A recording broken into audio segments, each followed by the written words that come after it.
welcome back to another episode of Exposing Ourselves. I'm Travis Ritchie, and with me is my good friend, Matt Runquist.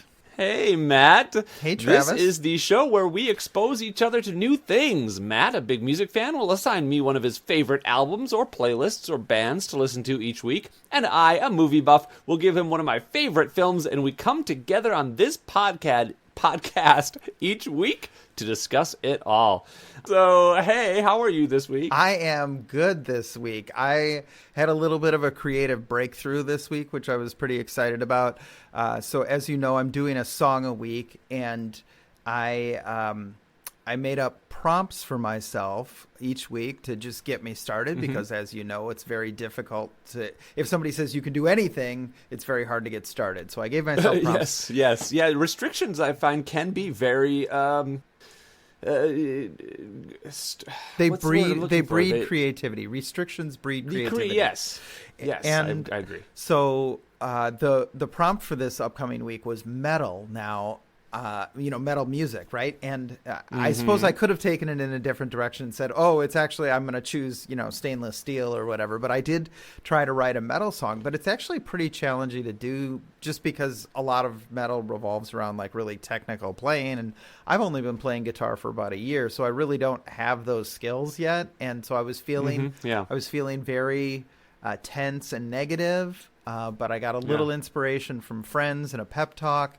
And I came up with something that I'm pretty happy with, and it should come out the day before this episode. So if you guys want to check out pankostankel.bandcamp.com, you can hear the song. Yeah, you can hear. There'll be a link in the show notes probably, since you're in charge of that. Yeah, and you can listen to my metal song and give me kudos. And that's exciting, Matt. And can I say, I don't think we've mentioned it yet, but Matt wrote the little stinger that you hear on the front and the back end of every episode of this podcast. That's right. Yeah, we wanted some, there's a lot to be said about rights-free music, royalty-free music. So yeah, and it's not, I probably would have looked in my little, GarageBand loops playlists in my computer, but you actually wrote a thing. I did write a thing. Every time I hear it, I find it delightful. Oh, thanks, Travis. So, yeah.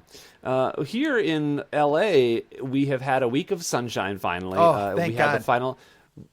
when we recorded our last episode, it was raining outside, and then the next day I went for my first hike in a while, and it's fascinating going for a hike after it rains. I personally love it. I think Los Angeles is a beautiful city after it rains because the air gets cleaned and everything is just so crisp. And during the winter, you can see on the mountains in the distance, you can see snow, and you have several things that you can see from the trail: the Hollywood sign, the Griffith Observatory, downtown, the ocean, all from the top of the trail that you're on. I usually like to do Runyon Canyon, and I alternate between that and the Wisdom Tree Trail, which is another really cool trail here in basically in the middle of Hollywood. So that was fun, and it's interesting too because you can see all these the rain creates gouges in the earth, basically little canyons, and you can see miniature, Grand Canyons just in the dirt on the trail, and it's really fascinating how much earth gets moved in a fairly short amount of time. Like, you're talking a week of rain. Yeah, you can definitely... the American West is definitely a place where you can see erosion in action, and you can understand how the scientists figured out the processes of erosion in the American West, because it all happens very, very quickly on a very small scale. So quick. Yeah. It is nice to see those not-so-grand canyons all over the place. Yeah. Well, I finally... so I was telling you I was using... I've got you on a little selfie stick that I ordered. So I'd actually gone for a hike on, I think, Friday a week ago, plus a couple days, and we had like 2 days of non-rain. And so I saw those little the little canyons that were there then. And so I tried to put my phone down kind of inside, wanted to do this kind of like walking through the canyon thing, but I was hunched over and I couldn't walk so I bought this selfie stick online. And it is, at first I went to Wirecutter to like look for best selfie stick, and they recommended this one. And it actually is pretty nice. It does extend, and on the bottom of it, it has a tripod. The shutter button is Bluetooth, which is not unusual, but it also is removable, so you can set it up on a tripod and then take the shutter button with you away a few feet and use it that way. The mount rotates, so you can do things vertically or horizontally, which is great. And the sides of the mounts are a soft shoe on one side and a 1/4 inch screw on the other, so you can mount things to it should you want to. But I just think it's a really well designed, well thought out selfie stick, and it was only, I don't know, $10-15 Nice. on Amazon. Anyway, so I bought that and had it delivered like the next day because I was going to go back to the trail on Monday and do these videos where I lower the camera down into the trench and do this kind of walking through the trench. And I took a few of them, and they are pretty cool. Trying to figure out how to upload them to Instagram with the slow motion effect intact that I did. Nice. Yeah. But I can't figure out how to do that right now. If anybody knows, please reach out to us. Oh, how can they reach out to us? How can they reach out to us? Well, I don't know if you know this, Travis, but we now have a Facebook page for the Exposing Ourselves podcast. I do know that because I did it. Oh my gosh, you're the one? I felt it was my turn to pull my own weight and do a little thing, because you do most of the work on this podcast, I think. I do the audio editing and the posting, but you're a busy man, so... I am a little busy, but we now have not only a Facebook page, which is Exposing Ourselves if you search on Facebook, but an email address. If you wanted to email us at exposingourselvespodcast@gmail.com, you can do that, and we would love to hear from you you are listening to this podcast. Just think, you could be the first person to send us an email. Like, that could That'd be you great. Right now. Well, not right now, but amazing. Wherever you're listening or whenever you're listening, you could be the first person, and we would absolutely read your email on the podcast if it's not obscene. I mean, yeah, maybe I can't promise to read the entirety of it, but I would certainly love to. We'll get the gist. If somebody commits to the bit, I might just go ahead and read it. Yeah. So I'm excited. I would love to get an email from a listener, and we do have listeners, which is also wonderful. So I'm happy about that. I think we each probably need to be a little more diligent in promoting this, but it's still early days. I don't like clogging up my feed too much, and I'm also happy to think, a month or two from now we'll have a nice, backlog of episodes, because one of the things I love when I discover a podcast that I like is to go ahead and eat up all the episodes. And interesting. So I'm the opposite. I don't. I get behind being on there. I am a little bit of a conundrum for myself, because I am a completist, kind of. Like, I don't like starting something in the middle, but with a podcast sometimes you have to. And I also like to be.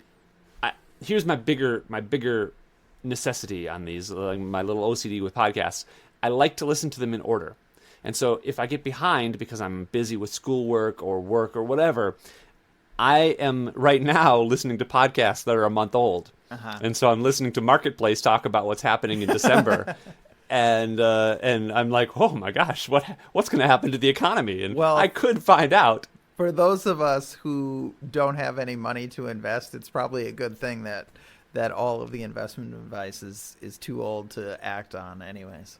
Do you know, I have no business listening to a show about money, but I've been listening to it since 2006, and I find Marketplace to be interesting because not only do I gain that knowledge for a time when I do have money to invest, should that ever happen, but it's about the economy rather than money and investing, right? And the economy touches everything. Mm-hmm. So I feel like it's almost a good worldwide view at the economy. So I do watch that or listen to that. And I've also been watching a lot of YouTube lately again. I gotta admit, I gotta go back. I love the idea that you're a completist about Marketplace of all things, which is a very in the moment sort of newsy podcast I love the idea that you're like, no, I gotta find out what happened on December 27th. Do you though? Yeah, no. Do When you I'm really? when I'm really hard pressed, I do delete. If I'm more than a month behind, Yeah. I'll delete a month. Okay. And but Get caught up. Yeah, it is weird, and I don't do that for the shorter podcasts. Like Marketplace Tech is only 5 minutes long each episode or something like that, so that's easy enough to like breeze through a bunch of episodes. It really sucks when I get behind on like Science Friday, because that's 2 hours a week. Oh my. Well, I will, actually, so since we're repping other podcasts right now, I would like to give a shout out to MPR, which is Minnesota Public Radio, their current song of the day. So NPR The Current is like their music station in the Twin Cities. They have a song of the day podcast, and I can tell you, it's easy to get behind on it because, man, it's a new song every day, and holy cow. But I sort of rediscovered, I was downloading it for a while. I rediscovered it a year or two later. And, boy, the hit rate on great songs in that podcast is very, very high. A lot of really great stuff that I, ended up loving for years and years later. So NPR Current Song of the Day. Obviously, but it's only new. It's new podcasts, right? It's a new podcast. Sorry, not new podcasts, but new songs. New songs, new songs. Every single, I think it's Monday through Friday, and it's really, really fantastic. So as the resident music guy here, I thought I would rep that. So what I would love to do at some point, and we're too early in the episode or in the podcast now, but at some point, what I would love to do is an episode where you suggest the music and I suggest the movie. Interesting. So we should have opposite day every once in a while. And I was thinking of another kind of special episode, a very special episode of Exposing Ourselves, where we recommend something that neither of us have seen. So you recommend a band or something that you've been wanting to listen to but haven't, and I recommend a movie that I've been wanting to watch but haven't. Okay. And we both experienced the thing for the first time. Okay.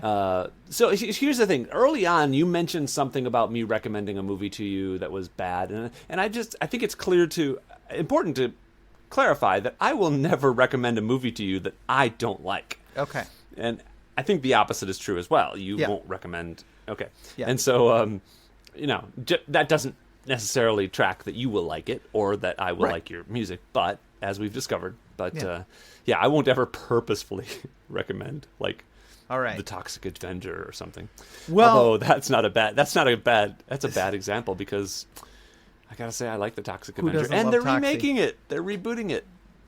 Well, it's a valuable IP, All right, so let's get into it, Travis. We've had enough. Yes, we've had enough kicking off the dust and shaking our lapels. What I'd like to do in the future as well is I would like to maybe we should tease what we're going to be talking about earlier in the episode. Okay. But for now, what we're going to talk about is you assigned me the band AJR. Hey, he got it right. All right. Yes, I did assign And AJR. I assigned you the movie Spiderman Into the Spiderverse. Yeah. So which do you want to talk about first? I'm happy to go either way, although he's not happy to go either way. I do want to say, no. It's not about AJR. It's about the Spiderverse, and I just want to ask you to be gentle if you didn't like it, because I didn't ask you that last year because last week with Everything Everywhere All at Once, and I think maybe I just assumed you'd like it or not. So let me ask you this, because I've not liked a couple of the movies now. Have I been ungentle? So with Empire of the Sun, for example, you were harsher than I thought you were going to be, and that movie has a special place in my heart. Now, this is the downside of always recommending movies that I like, because if you don't like them, that can hurt me a little bit. I mean, I would say this is the great thing about it, is we can really watch your feelings just get like crushed and rolled up and, turned into a candy bar for the rest of us to eat. That's not fun for me. Well, I know, but we got to get listeners somehow. You got to teach the controversy, right? Okay. So, while we're on the subject, let's rip off the Band-Aid. Oh. What did you think of Spider-Man everything Spider-Man everywhere. You know what it is? All at it's once. Spider-Man everything everywhere all at once. But no, Spider-Man Into the Spiderverse. All of the Spider-Mans everywhere. Actually, in one specific place. That's all of the and just wait till the sequel. Okay.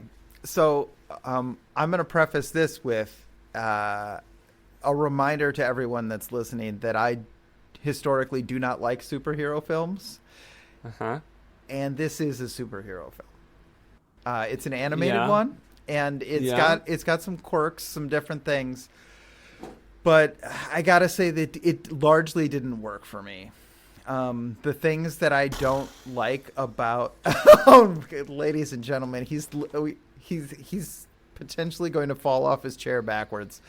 I didn't hate it by any stretch of the imagination. It is not anywhere near.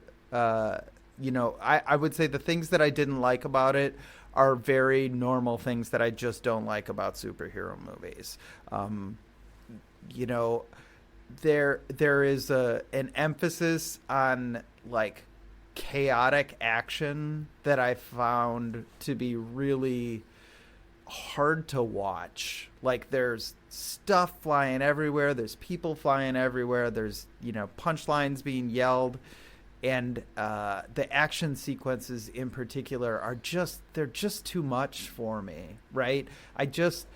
They're just chaotic, and I can't get behind them. I don't feel like a sense of like danger or reality to them, and I realize it's a superhero movie, right? There is no reality. It's also animated, right? It's animated, right? And I think you had the hope, and I had the hope that because it was animated, I would be like, okay, well, this isn't real or whatever. But there's just at a lot of points in this movie. I will say this movie is best when it slows down.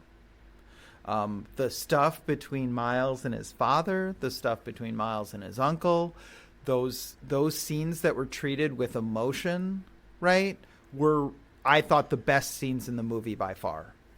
Which, I mean, in my opinion, is a fair bit of the movie, as far as like I feel like they even managed to get emotion into the action scenes, which I thought was really impressive when I watched that movie.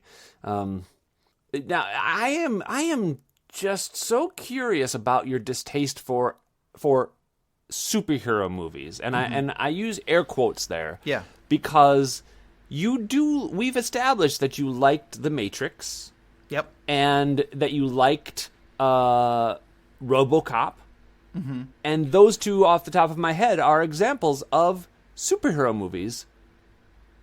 But so there's a couple things at work there. One, so what's different? Well, there's a couple of things at work there, right? The Matrix is 24 years old. RoboCop is 35 years old. I think that's kind of irrelevant. No, it's not irrelevant, because I was a different person then. When I saw those movies for the first time, I personally was in a different place, right? But I don't think it's at all true that movies haven't also changed. I mean, I think the rise of the it's Marvel... not what I'm saying. Oh, sorry.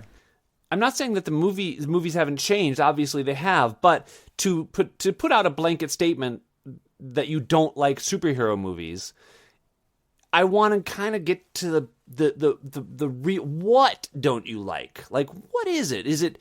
I think the prioritization of action that has no weight or consequence over story. But I don't think you can say that about this particular superhero movie. I think that the action is very consequential, and it's all rooted in relationships that the characters have with each other and other people in the movie. Yeah, I mean, I don't know how much I want to get into like sort of defending my dislike of it. It just doesn't work for me, right? Like I could never really tell you what's going on in any of the action sequences, right? There's just like people like flying across the screen. And in this movie, so one of the things that this movie has that regular live action movies doesn't is it has a lot of like color changing and like flashing, right? That sort of obscures what exactly is going on the screen as well. Right. And I understand the choice there to make it, this is a comic book movie explicitly, and, we're animated, right? So we can like do sort of comic booky things like, have the screen change color when somebody gets punched or whatever. They also use this really fantastic thing. I'm sorry, but they do a couple of amazing things in this movie that have never been done before. That, to my knowledge, anyway. They use you know how a comic book is printed with 3 colors, basically, right? And they use those 3 colors to mimic every color, and so they use that in the movie, and so they will create like a color offset in order to essentially do rack focusing. Yeah. So, but instead of being out of focus, the colors are out of sync. Yeah. And I found that, like, when I first watched it, I thought I was accidentally watching a 3D movie. Yeah. That was wrong. But then I realized what they were doing, and it kind of blew my mind. The other thing is they actually change animation styles depending on the scene and depending on the character, which I thought was really, really fascinating. No, there's a lot to love. There's absolutely a lot to love about this movie. It's gorgeous, right? This is a beautifully, beautifully animated film. The combination of the different animation styles, of the spider people from different worlds, the color separations thing. There's a lot of really gorgeous stuff happening. It's a beautiful, beautiful movie that is a feast for the eyes, right? But it was too much for you. The thing that really stands out is the action sequences. There are I have questions about the multiverse that I don't feel like I really want the answers to. I did like a lot of... I like the idea that Spider-Man can be anyone, but I found their mechanic of having the different Spider-Men each do a nearly identical intro to be super obnoxious right off the bat. But they change it. It evolves as they go. Okay. Here's another knock that I have on superhero films, and I think this is part of why. What's the Infinity Gauntlet thing? What's the ending movie? Sure, Avengers: Infinity War. Infinity War. Okay. I think the reason that was so successful is that it finally managed to tell a superhero story that's not an origin story, right? There's like so many superhero stories that are just like a retelling of the origin story with like a detail changed. And I find that, like, is there really no other interesting movie to tell about a superhero? And maybe it's true. Like, maybe there just aren't interesting. Well, actually, that's not true. I think some of the Alan Moore stuff is interesting. And what's the show on HBO or Prime Video with the Invincible? Yes. Invincible. Invincible is the animated one, or there's and the live action one. Yeah. What? Why can't I think of it? I did a sketch about it. That one is also really good. Their season 2's coming out. They're starting to ramp up press. Boys. The Boys. Bad Boys. Yeah. No. The Boys. Yeah. The Boys. The Boys. I also enjoy The Boys. A lot of it. Although interesting. Because they're finally a story that isn't just like, this is how I became a superhero and now I'm good, right? Like, there's something more going on there. And unfortunately, like, Into the Spiderverse is kind of like, okay, well, now we've got 6 origin stories in the same movie. See, it's different, right? And I didn't like that.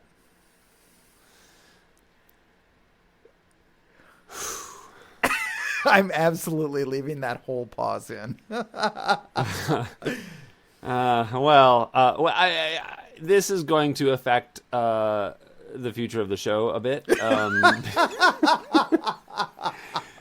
Because I was fairly confident that this was going to be a low-hanging fruit, one of the best superhero movies I've seen in 20 years. Can I tell you the I've truth? watched this movie over and over again, at least 5 times. Can I tell you the find truth? new stuff to appreciate? No, you shut up. I have, and so I really I have great respect. Like, it was nominated, it won Best Animated Film, and I thought it should have been nominated for Best Picture. And it only wasn't because it had a Best Animated Film category that was, I think, maybe reintroduced for it or something. I don't remember. But regardless, I think that there are a couple movies, and I'll just get them out of the way right now, that I won't recommend. And I was planning on giving you somehow finding a way to get into having you watch Avengers Infinity War and Endgame. I won't do that now.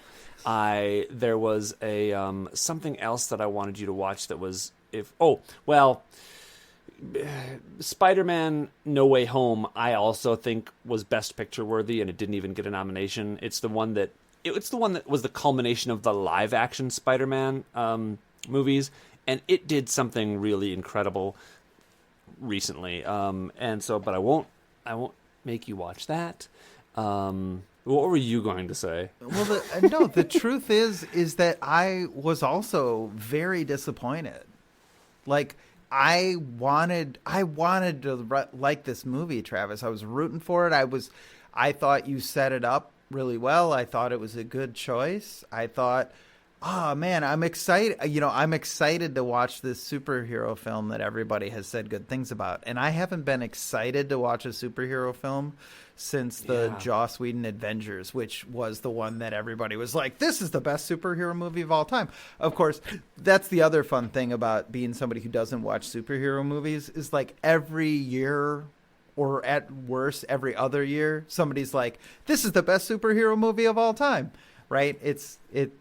It happens very regularly. They do manage. They release about 14 of them a year, so No, not that many, but they do reinvent sometimes the formula a little bit, or tweak it in a way that feels fresh and new. And I thought that was true of this movie. The writing, I thought, was really smart in this movie, and also the acting. Like, there's a bit that I go to where for the comedy of it. John Mulaney, who I love, plays Spider-Ham, and there's a line where he comes in, he's like introduced to everybody, and his hand is dripping wet, and he goes in for a handshake and does this great Looney Tunes move handshake, and he goes, I just washed my hands, that's why they're wet.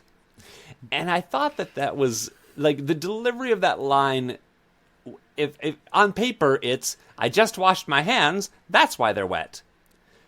But it wasn't. It was as if, I don't know, just the delivery made it so much funnier. And it's one of many moments. I mean, I love John Mulaney, both as a voice actor and a stand-up, and as a person. No, and Spider-Ham didn't work for me at all.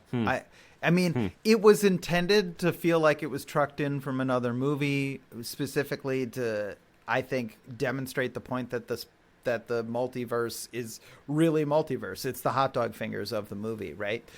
And for me, that character was too fourth wall breaking. Like, in a movie that repeatedly breaks the fourth wall, like, that one was just like, oh God, we got John Mulaney, and we were like, yeah, let's write something for him, right? But it doesn't fit with anything else. So, look, I'm going to choose to look on the bright side of this, and say that now I know enough about your tastes that I won't have to be so horribly crushed in the future as I am feeling at this moment.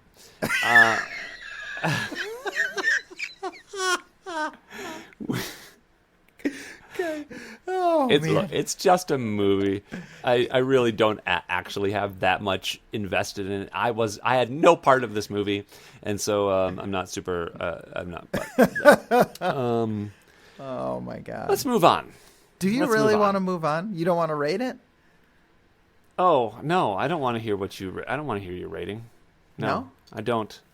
Look, I'll take off my headphones and you can say it to your camera. Okay. Go ahead. Go ahead. So my rating for this Oh film. shit! Now it's coming now because I unplugged my AirPods coming out of my phone. Foiled all by right. high technology. Can you mute yourself? No, man. Look, just put it in the show notes if anybody this cares. Rating. Well, what's your rating for this movie? It's a 10. This is a perfect movie. This for me. is a 10? It's Yep. not even a 9? Nope. Wow. Oh God, I feel really, really bad Yeah. about giving it. Pretty shitty, doesn't it? I feel really bad about giving it a 4. Yeah. Yeah. Oh, All right, man. great. Well, got that out of the way. Let's talk about AJR. I can't. Guys, I really hope this is a little bit of a put on because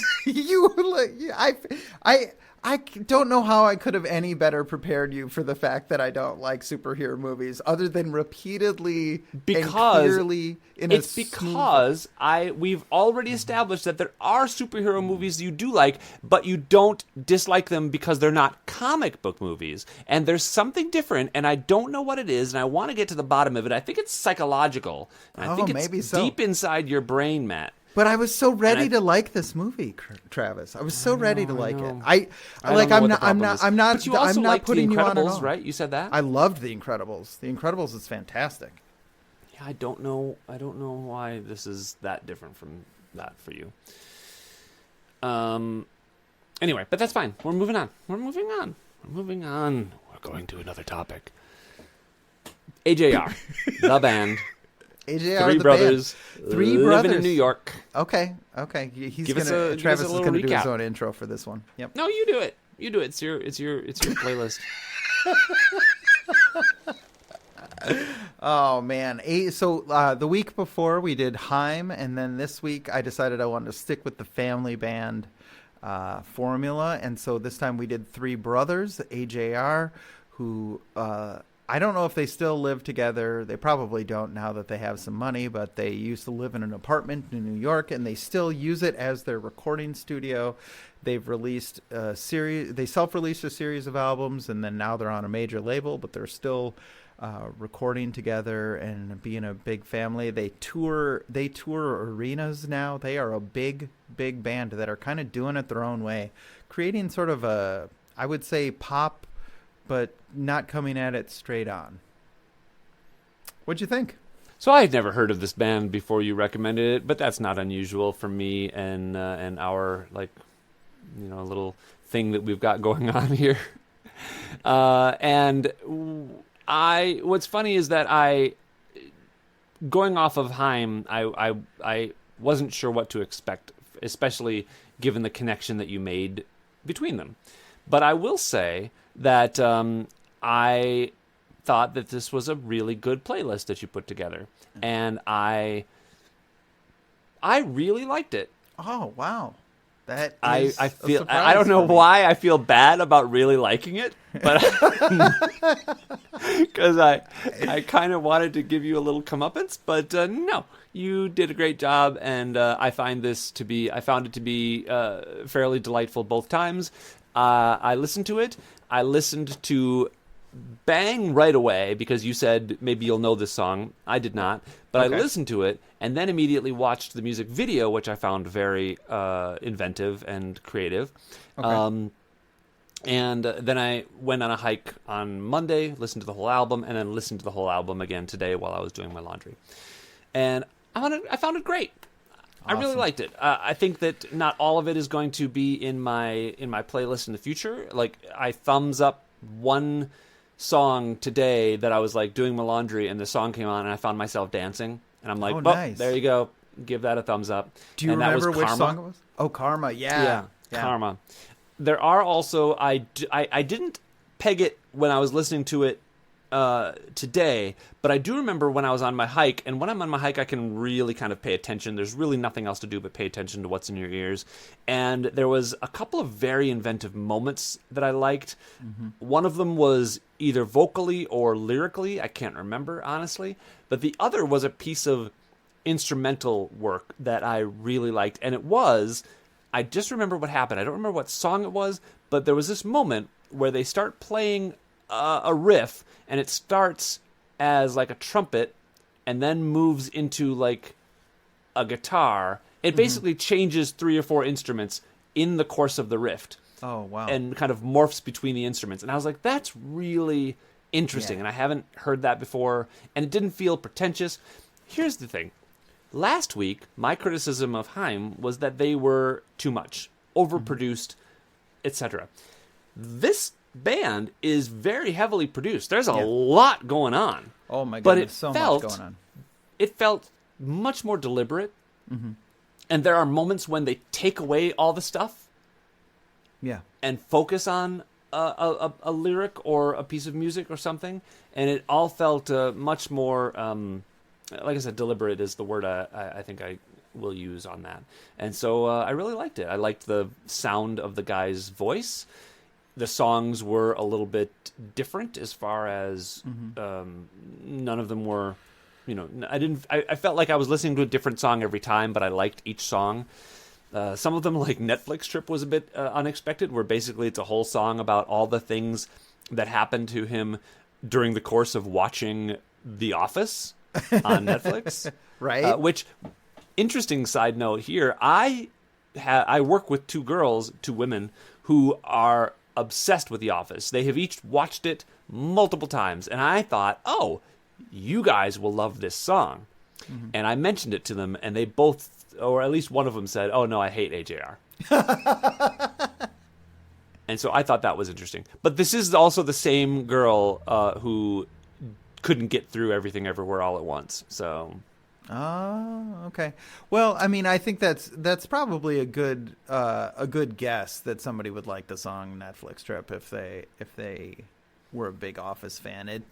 I thought because it's a song about being an Office fan, right? And especially for a particular generation. Well, that's on the surface. It does have like an underneath message, which I thought was really nice. It's not, because it could just be a song about loving The Office, and enough people would watch it, but this has more to it, and I think that's what resonated with me. Sure. Yeah, I think lyrically AJR is quite a bit, I would say they're sort of closer, if I was going to make a comparison, they're a lot closer to the Decemberists than somebody like Yesayer, right? So Yesayer is good and lyrically rich, but also kind of never very direct, right? AJR can be pretty direct about what they're talking about sometimes. I'm thinking of a song like The World's Smallest Violin, right? Like, what's that about? Yeah. Like that's, oh, you feel sorry for yourself, right? And, there's... Well, not feeling sorry for yourself. I think what I got from that song was that it was more about how we have an instinct to feel sorry for ourselves because our lives aren't as important or as meaningful or as deep as what we perceive our fathers and grandfathers' lives to have been. But it's okay that the things we care about now are the things we care about, and right. I think it had that kind of deeper message, and it was. Yeah, like I said, it was a little deeper. Yeah, no, they work on multiple levels for sure. But I guess what I'm saying is just that, like, lyrically, they are pretty direct, Mm-hmm. Yeah, well, and I think that I did like the poetry of the song. There were a lot of great, like, poetic lyric moments, and I think that remembering my my critique of the Decemberists. And that they were a little, was it this Decemberists? I was like, yeah. I felt that they were too cutesy poetry. Like they were trying to be deep, whereas this just felt like good poetry. Like, here's the thing. You know how when you're listening to a very competent musician play the violin or something, like you're like, oh, they're very good. They're technically very good. But then you can listen to someone and be like, oh, they're a virtuoso. Yeah. They are brilliant in this. They have found the thing that they are brilliant at. Yeah. And honestly, I felt that I feel like these guys are kind of brilliant at what they do. Yeah. And, no, absolutely. You know, I said this many times, but I don't think I've ever said it to you. I enjoy watching just about anything being done as well as it can be done.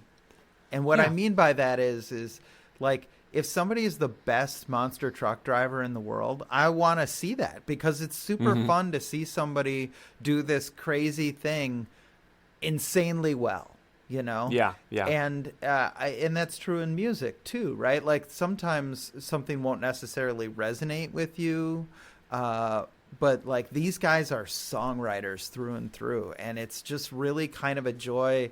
Even if I don't, you know, like I don't have depression, I don't connect with that. I didn't sort of float through my 20s outside of a relationship, right? Like, you know, they talk about these sort of, they do talk about a lot of millennial sort of classic things, right? And sure. And as a millennial, I connected very deeply with some of that messaging. So maybe that's why I liked it so much. Yeah. Well, as we all know, the millennials definitely started in like 1975. So that's that's definitely what happened. I get what you're saying. You can push back against that, but no, not at all. You're right. I wouldn't dream of it. We are firmly Generation X. Yeah.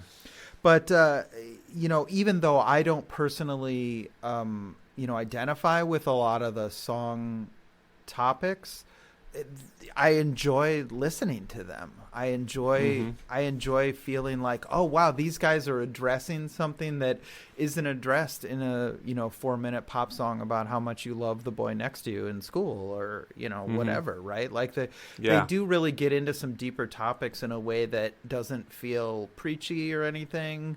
I really, they're really cool. Yeah, I really did enjoy it, and I would listen to them again in a heartbeat if I had, you know, if I just generally don't listen to music unless, you know, assigned it. But yeah, if I had a long road trip and wanted to bring along a playlist, I would put this on it. Again, I think we should start putting together a playlist for your next serious relationship. That's what we should do. We should put together Travis's mixtape for a boy or potentially a girl. Probably a boy. Probably a boy. And yeah, we could put some on there.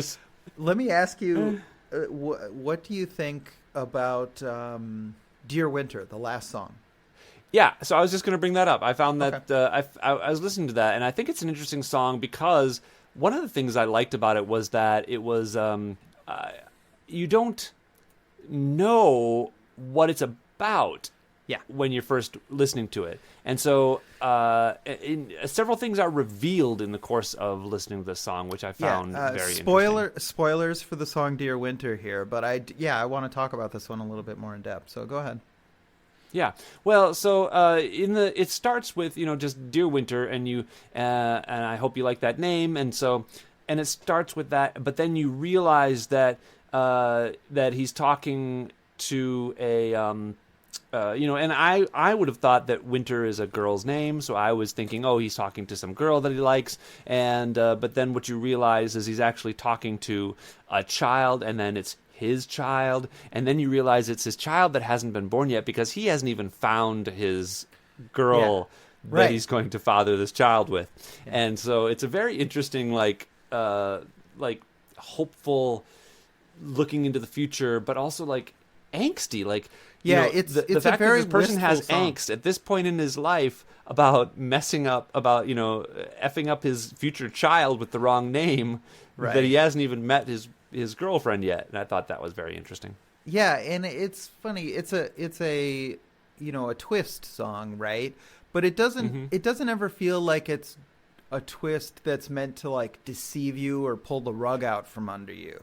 Because, you know, a lot of times when you're watching like television, you know, it's like, oh, twist, twist, twist, twist, twist. And then we've got one more twist at the end. And it never feels like honestly earned by the story. It just feels like, haha, we showed you a bunch of misinformation and then we tricked you, right? And this feels more like, it feels more genuine, right? Like, it's eventually I want to be a dad and I hope I'm a good one. Yeah. and I should probably find somebody to do that with first, right? Yeah. You know, Well, and there's which, an interesting don't thing. we like, all I've- get ahead of ourselves sometimes? Like, don't we all sort of like we worry about Absolutely. things that are not in front of us, and you know, Yeah. yeah. For sure. Well, and it's interesting because I've always thought I'd be a great dad, and but have long since kind of put aside the notion that I would ever be able to be one, especially now that I'm in my mid-40s and I'm not currently in any sort of relationship, and still a struggling actor.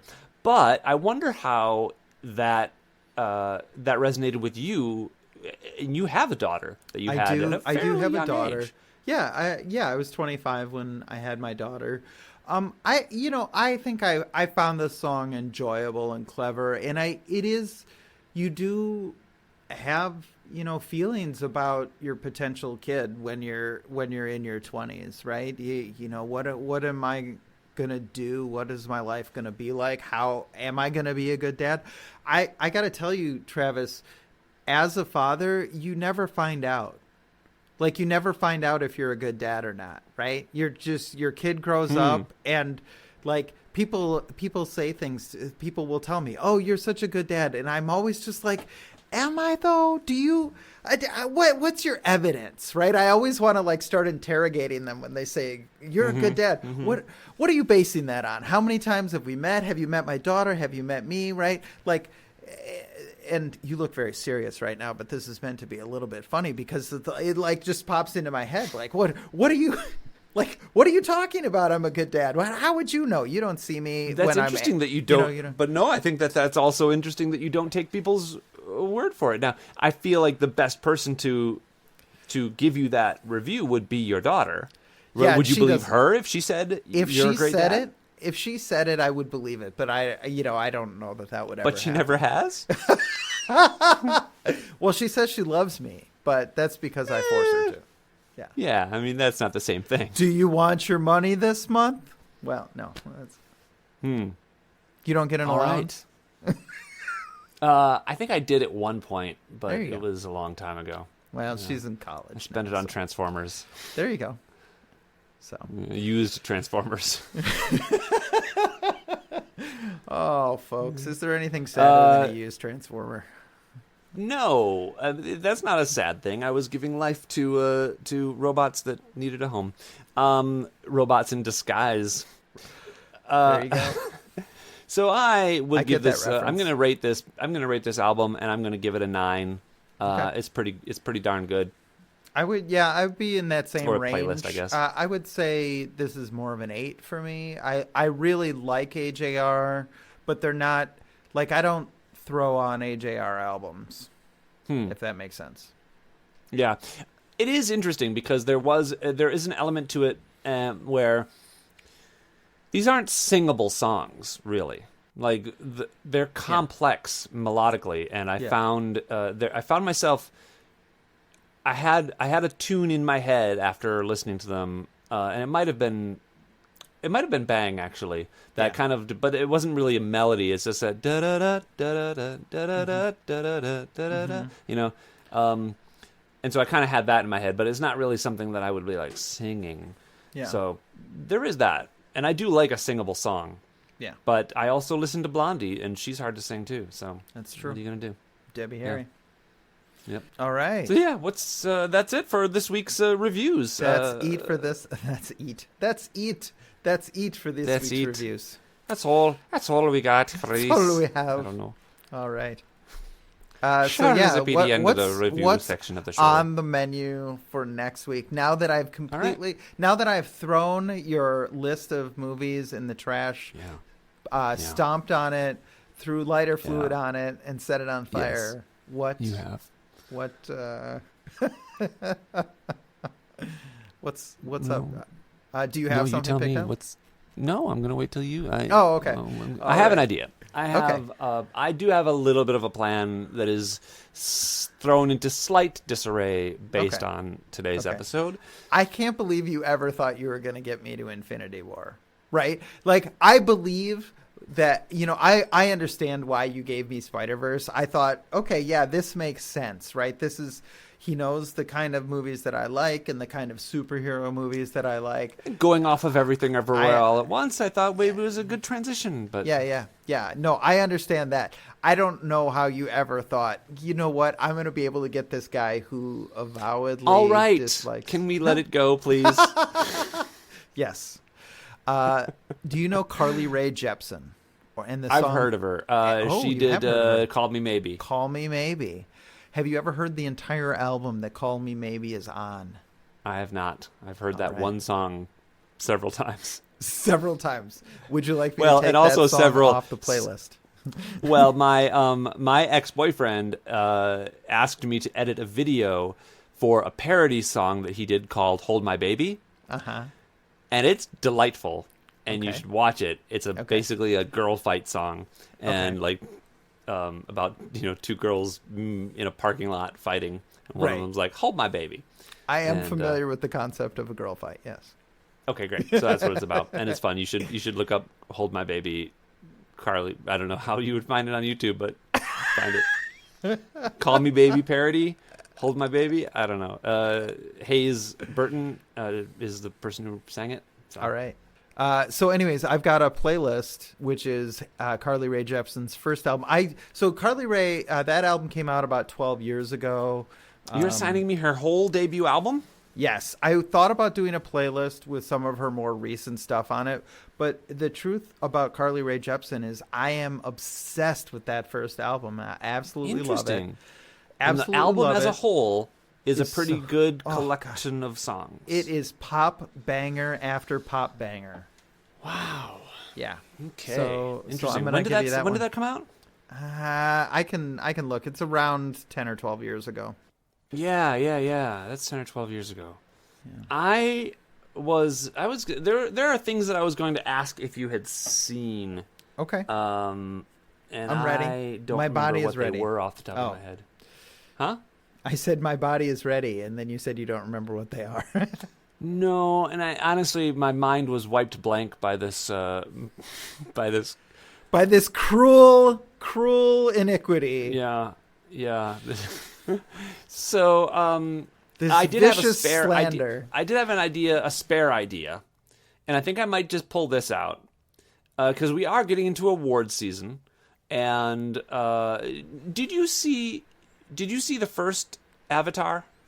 Yeah. Okay. You haven't seen the second one, though? No. I don't really watch movies in the theater.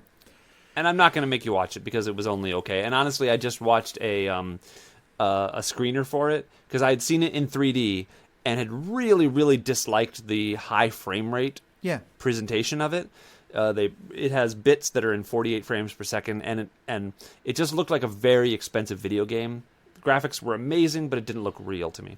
And so I thought, maybe it'll be better watching it in 2D. I watched it on my small screen at home, my 27-inch iMac thing, and it was visually less disturbing.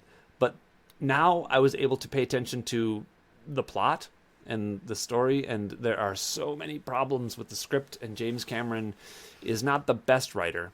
Even though I love his directorial stuff. But I asked you that because we've established that you've seen almost all of his other stuff. So yes. Okay. So, but.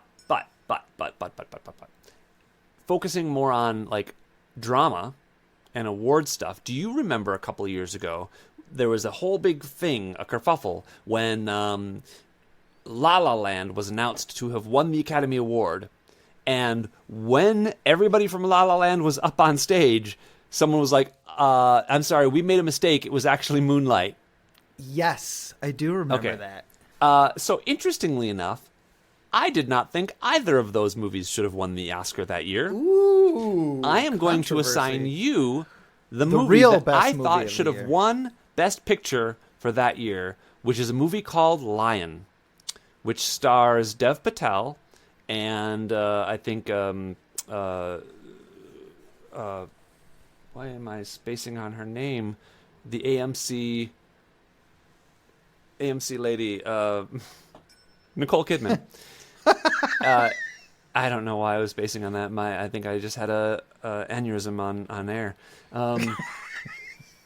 Nicole Kidman. This is how much you pained me today, Matthew.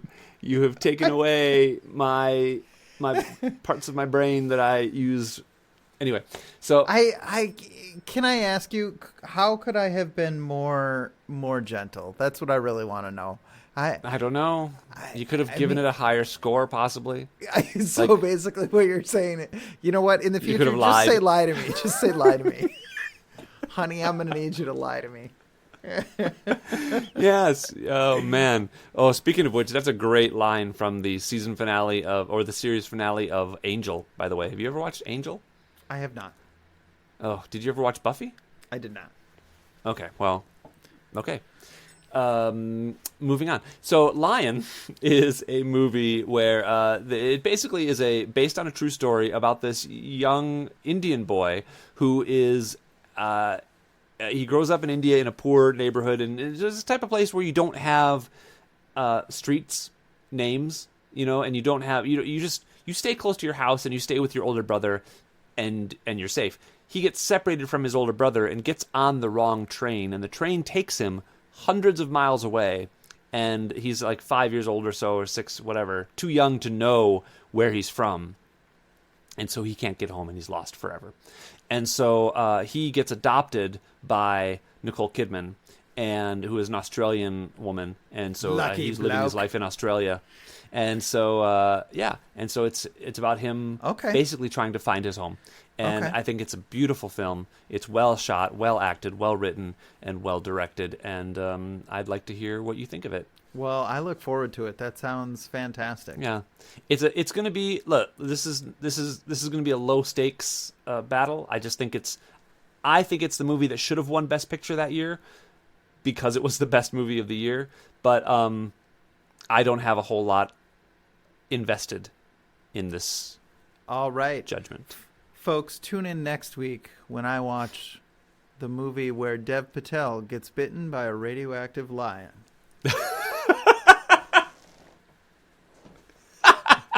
Yes, if I was sneaking in a superhero movie. That'd be great. All right, well, that's it. We'll let you go. Have a wonderful week, Matt. Thank you for exposing yourself to me, Travis. Thank you for exposing yourself to me, Matt. I do appreciate the gesture. Yeah, you're welcome. Have a good night, everybody. All right, we'll see you next week. Bye-bye.